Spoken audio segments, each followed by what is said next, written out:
வணக்கம். நான் உங்கள் ஜெயா. இன்றைக்கி நம்ம இந்த வீடியோவில் லிங்குவிஸ்டிக்ஸ் அண்ட் லாங்குவேஜ் டீச்சிங் இதை பற்றி பார்க்கலாம் வாங்க. இப்போ இந்த லிங்குவிஸ்டிக்ஸ் தியரியை நம்ம எல்லா ஃபீல்ட்ஸ்லையுமே அப்ளை பண்ணுறோம். Anthropology, mathematics, psychology, teaching of language and literature, contrastive and comparative linguistics, translation, இந்த மாதிரி எல்லாத்துலேயுமே. இப்போ இந்த ஸ்பீச் சிக்னல்ஸ்லாம் பார்த்திங்கன்னா கம்ப்யூட்டர் அப்படியே ட்ரேஸ் பண்ணி அதை அப்படியே கம்பேர் பண்ணி எவ்வளோ நிறையா இருந்தாலும் சரி அதை அப்படியே அந்த டேட்டாலாம் எடுத்து அதை ஒரு ஸ்போக்கன் கண்ட்ரிமாக மாற்றி நமக்கு எந்த மாதிரியான ஒரு ஃபார்மில் வேணுமோ அந்த ஃபார்மில் தரக்கூடியதாக கம்ப்யூட்டர் இருக்குது. இன்னொரு அப்ளிகேஷன் என்னென்னா ஒரு டெக்ஸ்ட் புக் இவாலுவேஷன், ஒரு புஸ்தகத்தை மதிப்பெற்றது. இப்போது இந்த லிங்குவிஸ்டிக்ஸ் டீச்சிங் பார்த்திங்கன்னா லாங்குவேஜ் டீச்சிங் ஏன் முக்கியம்னா, இந்த போரெல்லாம் முடிஞ்சிட்ட அப்புறம் பார்த்திங்கன்னா பெரிய பெரிய நாடுகள்லாம் மற்ற நாட்டை சேர்ந்த ஃபாரின் லாங்குவேஜ் ஸ்டூடெண்ட்ஸ்க்கெலாம் அதுவும் நிறைய ஸ்டூடெண்ட்ஸ்க்கு குறுகிய காலத்துலேயே மொழியை கற்பிக்க வேண்டிய நிலைமையில் இருந்தாங்க. ஏன்னா உலகமயமாக்கல், அப்புறம் அந்த நாடு எல்லா நாட்டோடையே இருக்கக்கூடிய உறவு முறைகளை வளர்க்குறதுக்கு இந்த மொழியை அவங்க பரப்ப வேண்டியிருந்தது. அதனால் நிறைய பேருக்கு அந்த மொழியை சொல்லித்தர வேண்டிய கட்டாயத்தில் இருந்தது. இப்போ இந்த மொழியை சொல்லித்தர ப்ராசஸ்ன்னு பார்த்திங்கன்னா, ஒரு மொழியை நம்ம வழக்கமாகவே ஒரு ட்ரில் மாதிரி, அதை திருப்பி திருப்பி செய்ய வச்சு சொல்ல வச்சு இதுதான் இப்படி தான் அப்படின்ற மாதிரி கொண்டு வந்துடுறது தான். இப்போது இந்த லேர்னர் இருக்காங்க இல்லையா, அவங்க பாவ்லோஸ் டாக், அதாவது சைக்காலஜி படித்தவங்களுக்கு தெரியும், அதால் செய்ய முடியாததெல்லாம் மனித திறமையால் செய்யறதுக்கு அவங்க கொண்டு வரணும். இப்போ நம்ம ஒரு மொழியை சொல்லித்தரோன்னா அதில் 5 ஸ்டேஜஸ் இருக்குது. Recognition, imitation, repetition, variation, selection. இதில் ரெக்கக்னிஷன் ஸ்டேஜ் பார்த்திங்கன்னா ஒரு ட்ரில் தான். இது மாதிரி தானே படித்தோம், இப்படி தான் வரணும், வேறு வழியில் வரக்கூடாதுன்னு சொல்லிட்டு ட்ரில் பண்ணிக்கிறோம். அடுத்தது ஏற்கனவே மற்றவங்க சொன்னதை நம்ம அப்படியே திருப்பி சொல்லணும், மனப்பாடம் பண்ணிக்கணும், memorisation. So mimicry and memorisation process இருக்குது. எந்த வரைக்கும் இதை நம்ம பண்ணோன்னா நம்ம அந்த மொழியை சரளமாக பேசுகிற வரைக்கும், நமக்கு அந்த மொழியோடைய புரிதல் இருக்கிற வரைக்கும் நம்ம பேசுகிறோம். அடுத்தது அந்த கற்றுக்கிட்ட முறையிலேருந்து நம்மளுடைய வாக்கியங்களை நம்ம வேறு மாதிரி பயன்படுத்துறதுக்கு, உச்சரிக்கிறதுக்கு, உபயோகிக்கிறதுக்கு கற்றுக்கணும். அப்போ இந்த இடத்துல ஒரு டீச்சர் 3 வகையான வேரியேஷன் ட்ரில்ஸு சொல்லித்தராங்க. அந்த ட்ரில்ஸ் என்னென்னு பார்த்திங்கன்னா, சப்ஸ்டியூஷன் ட்ரில்ஸ், ஒரு வார்த்தைக்கு பதிலாக இன்னொரு வார்த்தையை சேர்க்குறது. ட்ரான்ஸ்ஃபர்மேஷன் ட்ரில்ஸு, ஒரு வார்த்தையிலேருந்து இன்னொரு வார்த்தைக்கு ட்ரான்ஸ்ஃபார்ம் பண்ணுறது. அப்புறம் காம்பினேட்டிவ் ட்ரில்ஸு, 2 விஷயத்தை சேர்த்து சொல்கிறது.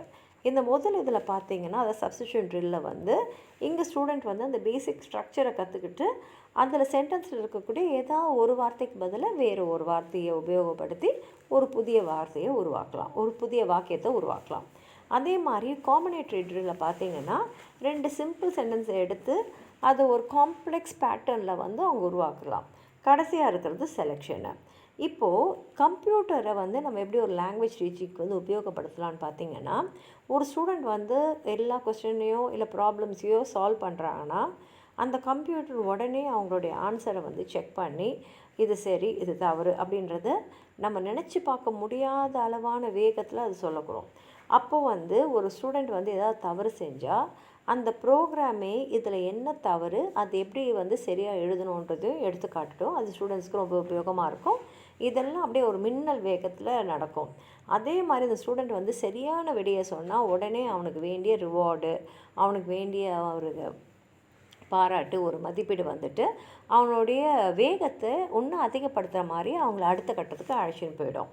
அதே மாதிரி லிங்குவிஸ்டிக்ஸ் மொழி கற்பிக்கிறதுல எங்கே இருக்குன்னா, இப்போ நிறைய லிங்குவிஸ்ட் என்ன சொல்லுவாங்கன்னா, இல்லை இந்த லிங்குவிஸ்டிக்ஸ்லாம் தேவையில்லைன்னு சொல்லுவாங்க. ஏன்னா லிங்குவிஸ்ட் அண்ட் லாங்குவேஜ்னு எடுக்கும்போது ரெண்டுமே வேறு டிசிப்ளின். ஒன்று அறிவியல், இன்னொன்று ஆர்ட்.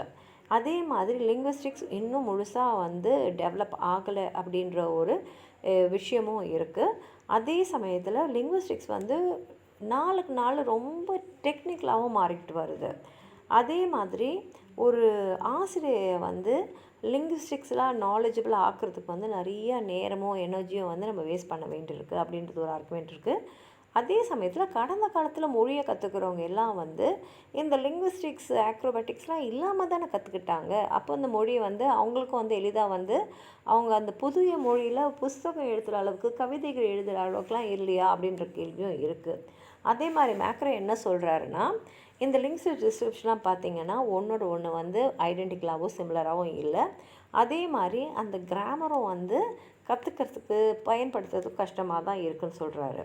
ஆனால் ஸ்காலர்ஸான MAK Halliday, Angus McIntosh, Peter Strevens, Wilga Rivers இவங்கெல்லாம் என்ன சொல்கிறாங்கன்னா, இல்லை, தாய்மொழியை தவிர இன்னொரு மொழி, அதாவது செகண்ட் லாங்குவேஜ் டீச்சிங்கில் பார்த்தீங்கன்னா லிங்குவிஸ்டிக்ஸ் ரொம்ப உபயோகமாக இருக்குது அப்படின்றாரு. ஏன்னா லிங்குவிஸ்டிக்ஸ் வந்து அந்த ஃபண்டமெண்டல் டிசிஷன்ஸ்லாம் எடுக்கிறதுக்கு உதவி செய்யும். அப்போது எந்த மொழியை எப்போ வந்து நம்ம சொல்லித்தரணும், எந்த அளவுக்கு சொல்லித்தரணும், எந்த காலகட்டத்தில் எந்தெந்த லெவல்ஸை வந்து நம்ம சொல்லித்தரணும் அப்படின்றத இது சொல்லும். அதே மாதிரி பிரான்ச்சஸ் ஆஃப் லிங்குவிஸ்டிக்ஸ் சொல்லக்கூடிய சைக்கோ லிங்குவிஸ்டிக்ஸ், சோஷியோ லிங்குவிஸ்டிக்ஸ்லாம் வந்து ஒரு டீச்சர் மாத்திரம் இல்லாமல் அந்த லேர்னருக்கும் வந்து நிறைய விஷயங்களை வந்து ஒரு அறிவுபூர்வமாகவும் தெளிவாகவும் சொல்கிறோம்.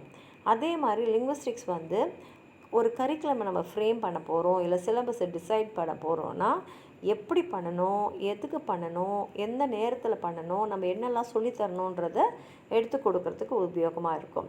அதே மாதிரி லிங்குவிஸ்டிக்ஸ் வந்து இந்த புஸ்தகங்கள் எழுதுகிறாங்க இல்லையா, அவங்கள வந்து லிங்குவிஸ்டிக்லாம் சவுண்டாக, நீட் பேஸ்டாக, அதுவும் படிக்கிறவங்களுக்கு ஏற்ற மாதிரி எழுதுறதுக்கு ப்ரிப்பேர் பண்ணணும்.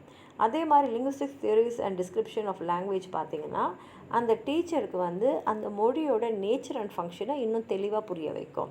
அதே மாதிரி கான்ட்ராஸ்டிவ் அனாலிசிஸ், எரர் அனாலிசிஸ், அதுக்கப்புறம் இன்னும் சில அப்ளிகேஷன்ஸ்லாம் பார்த்திங்கன்னா அந்த டீச்சருக்கு வந்து first language and second language இது ரெண்டுத்தையும் வந்து பேசும்போது இந்த செகண்ட் லாங்குவேஜை வந்து பேசுகிறவங்க ஏன் இந்த தப்பை செய்கிறாங்கன்றதை புரிஞ்சிக்கிறதுக்கு அவங்களுக்கு வந்து அது உதவியாக இருக்கும். அதே மாதிரி லிங்குவிஸ்டிக்ஸை பற்றி நாலேஜ் இருக்கிறவங்க வந்து ஒரு better method and technique of language teacher formulate பண்ணிக்க முடியும். இப்போ direct method, audio lingual method, bilingual method, skills based method, இது மாதிரி நிறையா இருக்குது இல்லையா. இதெல்லாம் லிங்குவிஸ்டிக்ஸோட பை ப்ராடக்ட்ஸ் தான். அதே மாதிரி language and parole, competence and performance, synchrony and diachrony, language learning and language acquisition, dialect, register, pidgin, creole, அந்த மாதிரி இருக்கக்கூடிய எல்லா கான்செப்ட்ஸுமே வந்து லிங்குவிஸ்டிக்ஸ் மாத்திரம் இல்லை, லாங்குவேஜ் டீச்சர்ஸ்க்கும் வந்து ரொம்ப வந்து நெருக்கமான சொற்களாகவும் பயனுள்ள விஷயங்களாகவும் அமைஞ்சிடுச்சு. அப்போது இந்த லிங்குவிஸ்டிக்ஸுன்றது லாங்குவேஜ் டீச்சிங்னா கிராமர், வெக்காபுலரி, ப்ரொனன்சியேஷன் மூணுமே வந்து தேவையானது. இதை வந்து இலகுவாக வந்து டீச்சர்ஸ்க்கும் லேர்னர்ஸ்க்கும் அடையிறதுக்கு உதவி செய்யுது. அப்போ லிங்குவிஸ்டிக்ஸ் தியரிஸில் வந்து பேச்சு தான் முதல்ல வந்தது, அப்புறம் தான் அப்புறம் வந்து behaviour theory of learning and cognitive theory of learning, அப்புறம் கிரெஷனோடைய theory of learning and acquisition, de சாசரோட synchronic and diachronic approaches to the study of language, அப்புறம் க்ராம்ஸ்கியோட theory of linguistics and communicative competence, இது மாதிரி சொல்லிக்கிட்டே போகலாம். இதெல்லாம் வந்து லாங்குவேஜ் டீச்சிங்கை இன்னும் இன்ட்ரெஸ்டிங்காகவும் எளிதில் போய் படிக்கிறவங்கள செய்கிறதுக்கும் அவங்க உபயோகப்படுத்துறதுக்கும் உபயோகமாக இருக்குது அப்படின்ற கருத்து தான் இந்த ஸ்காலர்ஸ்க்கெலாம் இருக்குது. உங்களுக்கு அதை பற்றி ஏதாவது சொல்லணும்னு நினச்சிங்கன்னா கீழே இருக்கிற கமெண்ட் பாக்ஸில் எழுதுங்க. இந்த வீடியோவை லைக் பண்ணுங்கள், உங்கள் ஃப்ரெண்ட்ஸோடு ஷேர் பண்ணுங்கள். சப்ஸ்கிரைப் பண்ணாதவங்களாம் ப்ளீஸ் சப்ஸ்கிரைப் பண்ணி சப்போர்ட் பண்ணுங்கள். நன்றி.